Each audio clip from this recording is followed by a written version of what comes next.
Nesse tutorial de hoje, eu vou ensinar a vocês como fazer um resumo descritivo. Um resumo descritivo é uma tabela em que aparecem as estatísticas descritivas básicas, as mesmas que nós vimos nas nossas aulas. Para rodar esse resumo descritivo, é necessário, em primeiro lugar, que nós tenhamos uma distribuição de frequência, como essa aqui à esquerda da nossa tela. Essa distribuição de frequência, que foi vista na nossa aula sobre distribuições de frequência, organiza os dados de cada sujeito em cada condição experimental, certo? É possível rodar um resumo descritivo isoladamente para cada condição experimental, mas é possível também rodar um resumo descritivo em todas as condições de uma só vez.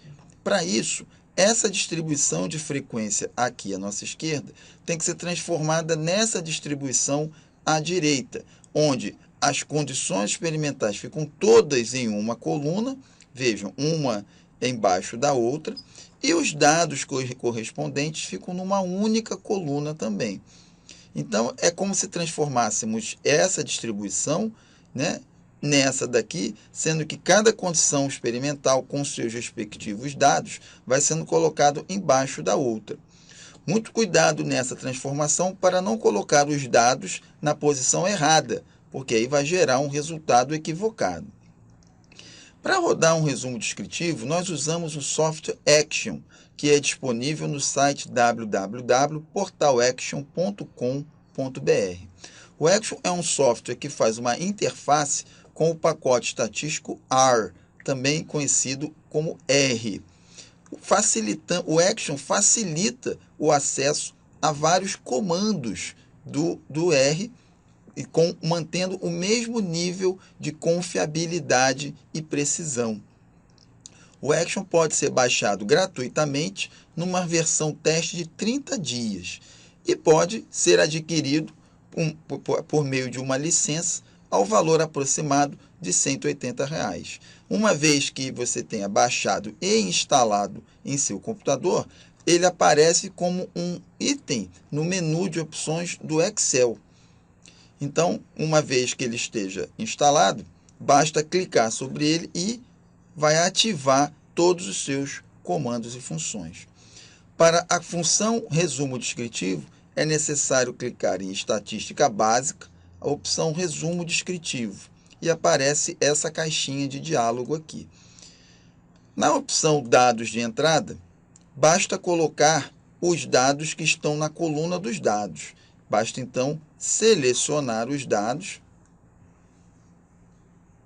que vão ser copiados para a caixinha. Muito cuidado para não copiar células em branco, colunas em branco. O programa acusa erro quando isso acontece. Quando a seleção é feita de forma correta, esse sinalzinho verde aqui aparece indicando que a seleção está correta. Os fatores são as condições experimentais. A gente clica aqui dentro da caixinha e seleciona as condições experimentais. Mais uma vez, bem selecionadas. O programa permite que se selecione as estatísticas descritivas desejadas. É necessário que você, então, decida qual estatística você quer em seu relatório. Você pode também selecionar todas de uma vez, que é o que nós vamos fazer aqui, porque mais tarde a gente explica cada uma dessas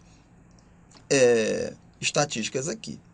E para a saída, eu sempre recomendo que se jogue para uma nova planilha, porque para você jogar na célula atual, você tem que saber em que posição está o seu cursor. Se ele estiver posicionado sobre a sua distribuição de frequência, a saída do resultado é jogada sobre ela, né? E assim, desfazendo a organização, e o Action não tem a opção Ctrl Z.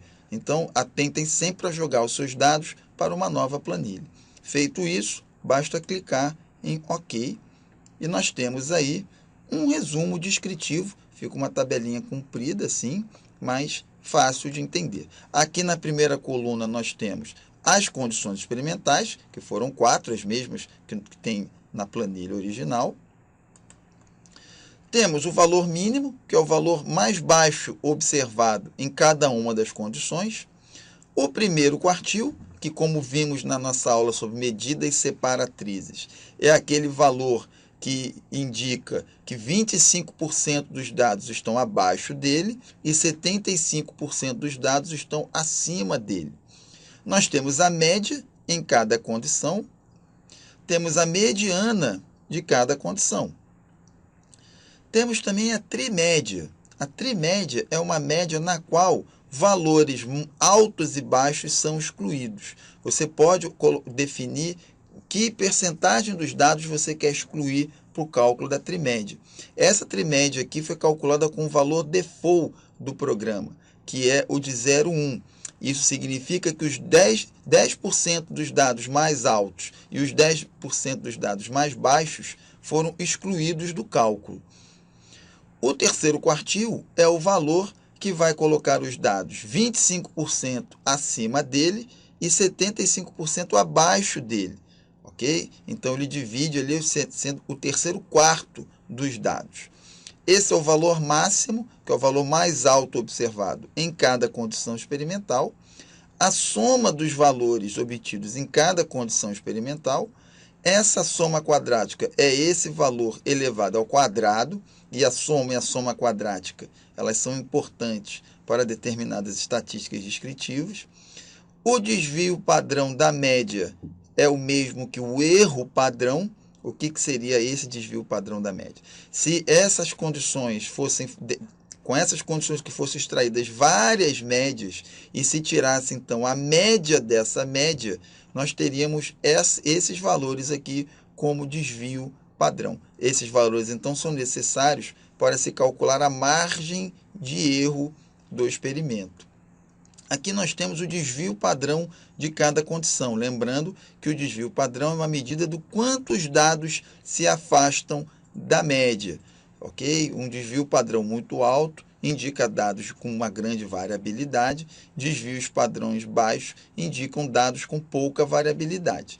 Esse desvio padrão aqui, por exemplo, da ordem de 1558 milissegundos, ele está indicando que essa média aqui está variando 1558 milissegundos para cima e 1558 milissegundos para baixo. Lembrando que o nosso experimento, esse daqui, ok, está trabalhando com a medida de tempo em milissegundos.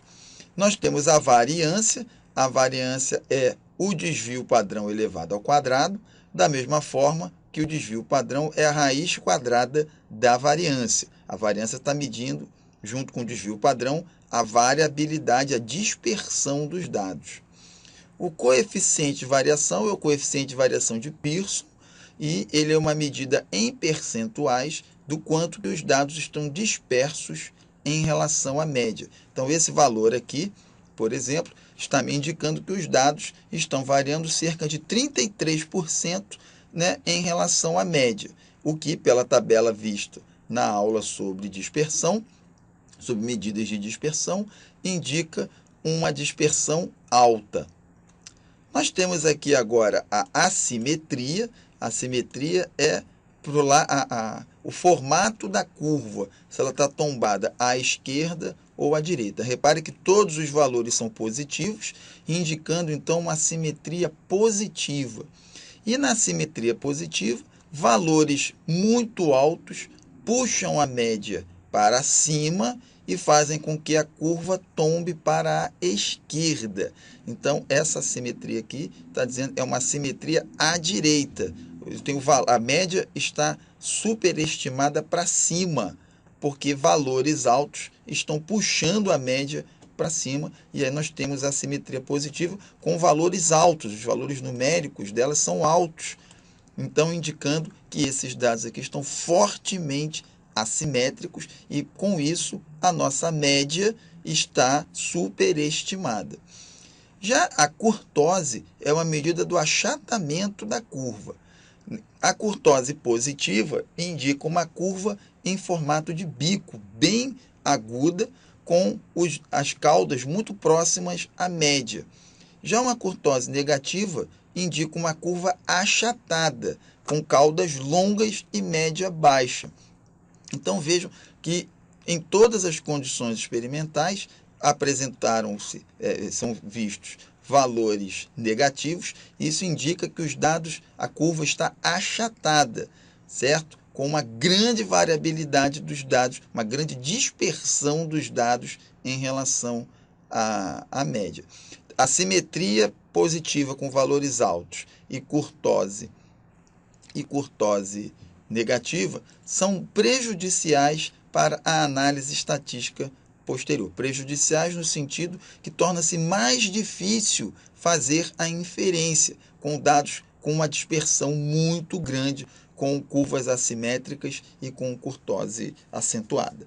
A amplitude, como vimos na aula sobre as medidas de dispersão, é a diferença entre o valor mais alto e o valor mais baixo, está calculado aqui, e o tamanho da amostra é a quantidade de sujeitos que foi testado. Nós temos aqui, então, 20 sujeitos. Então, esse relatório estatístico, ele nos dá informações preciosas sobre os nossos dados e é a partir deles que nós podemos ter uma primeira aproximação, ver se o nosso experimento de fato está bem montado, delineado e conduzido, né? E se os valores aqui observados de fato atendem às expectativas do pesquisador. Não precisa fazer um resumo com todas as funções, pode-se escolher as funções que acharem necessárias. E aqui a gente fez um resumo, ok? Que cuidou de todas as estatísticas descritivas fundamentais, tá certo?